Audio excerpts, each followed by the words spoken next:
Hi, I'm welcoming Isobel Glover from Chenderit School, who's just won second place for her poem Autism in Girls in the Christopher Tower Poetry Competition. Mhm, Isabel, we loved this poem. It struck us from the outset. It has some really unexpected imagery of kestrels and convents for a mhm, community of young autistic women. mhm. Artistic as well, probably. um, I wondered if you could tell me a little bit where the idea for that imagery came from? Of course. So I was reading a book at that time. It was called Cloistered by, I think it was Emma something.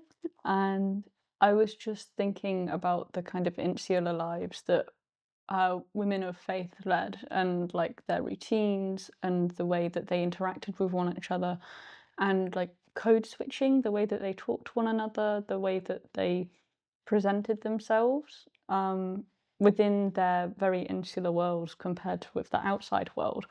And I thought it was, I could relate to it a lot in regards to my own life and my social life with my friends and like the different people I knew.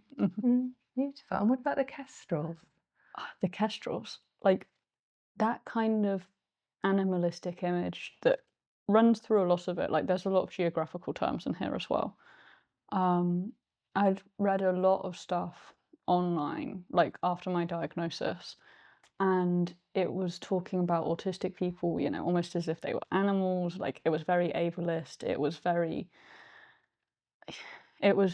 like dismissive. Like it didn't feel like it had been written by someone who had any sort of experience or B compassion.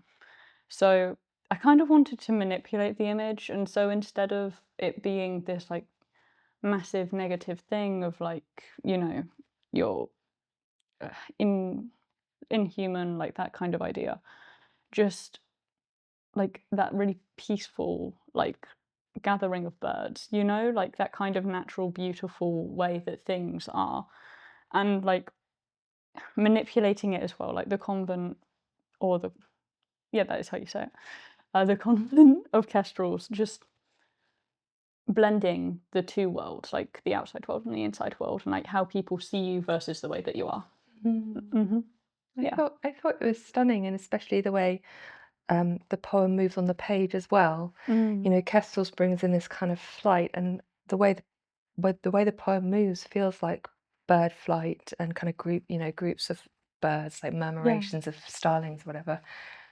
Do you want to speak a little bit about your form, which just Yeah. seemed really innovative and lovely? Awesome. So, like, the form was actually a lot of thought went into that. It's meant to mirror the way that you breathe. So, like, if you go inhale, it's like, and like the lines go out farther. And then if you do exhale, it's like the release sort of, it like mirrors like the rising of the chest almost. Um, and then like you see all these physical gaps on the page. And that's because like I think people forget that like autism is a very physical disability, and quite a lot of the time I really struggle to actually just hear what people are saying. Like that's one of the main issues. So the gaps like show how like that space between like hearing something and understanding it, or the space where you're trying to like figure out the right words where what's being actually said. If you've listened to people talk about lip reading, like I think it's a very similar experience. I've got a couple of friends that are hard of hearing, and we kind of bond over how hard it is to just like physically like know what people are saying. And so like when you're reading the poem, you're meant to experience the same sort of difficulty that I would have just in speaking, like holding a conversation. Yeah. Beautiful. That's such an amazing way to Mm. use the form to kind of concretize its subject. Mhm. That's really beautiful. We actually said throughout that it was like breathing, this form on the Yeah. page. Yeah, really stunning. And so you put a lot of thought into form.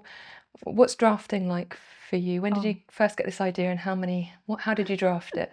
okay. So, I kind of saw the posters up around school, and I was like, I want to do this. So, um, I think it was. some holiday, and I was in a cafe with my dad, and I was just kind of scribbling away on a notebook, like in a lull in conversation. Um, and that kind of those scribbles, like a couple of really odd lines, like I know I got Convent of Kestrels down, and like a couple of the other key images, like made up like the main body, and it was very disjointed. There wasn't really much to do with it. But then I slapped it all down on a Word document, and like over the next couple of months, like after school, I'd spend an hour or two every day just like editing it, putting together different lines, writing the bulk of it, like taking stuff away. Like it changed massively. It fluctuated like hugely over time, just till I got it perfectly. It wasn't like a formal, like there was no particular rhyme scheme I was looking for. There was nothing like structured about it completely.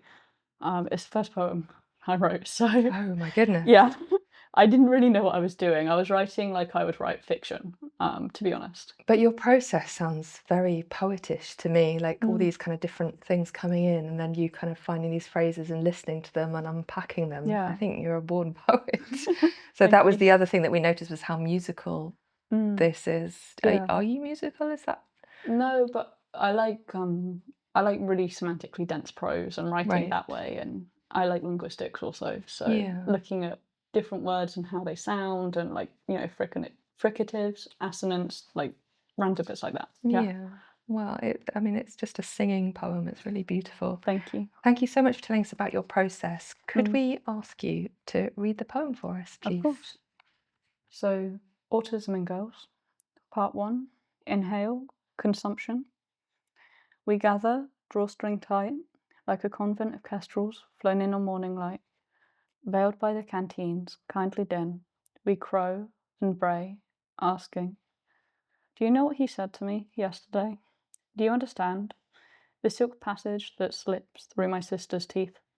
Her story gleams on the tongue. Inflection rises in imitation. Intonation is traced out as an isobar, steady, curling over our mapped language. We study it, unravel it, root out all rot, digging up conversational graves, analysing what's gone. Together we pass the context. Gossip rives with such semantics. We cite our sources, review, assess, don our lab coats, the convent bows their heads.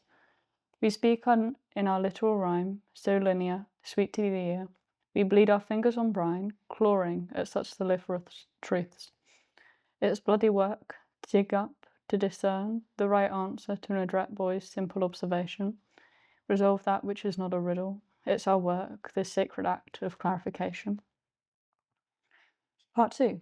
Exhale, conversation. How do I put this? We're girls of Latin, kestrels who speak only in their canticles, the school's own sphinxes. Do you understand what we're saying? Semantics congeal under our fingertips, bright language nets around our wrists. Ours is a lexis of restraint, mutual lingua, limited movement. We've stones on the tongue. We're caught, cloistered, smiling in parody, eyes kept soft, though yours is a cutting gaze. Thank you so much, Thank you. Isabel. That was a beautiful reading, and congratulations again on your second prize place. That's amazing. Well done. Thank you so much for having me. Yeah.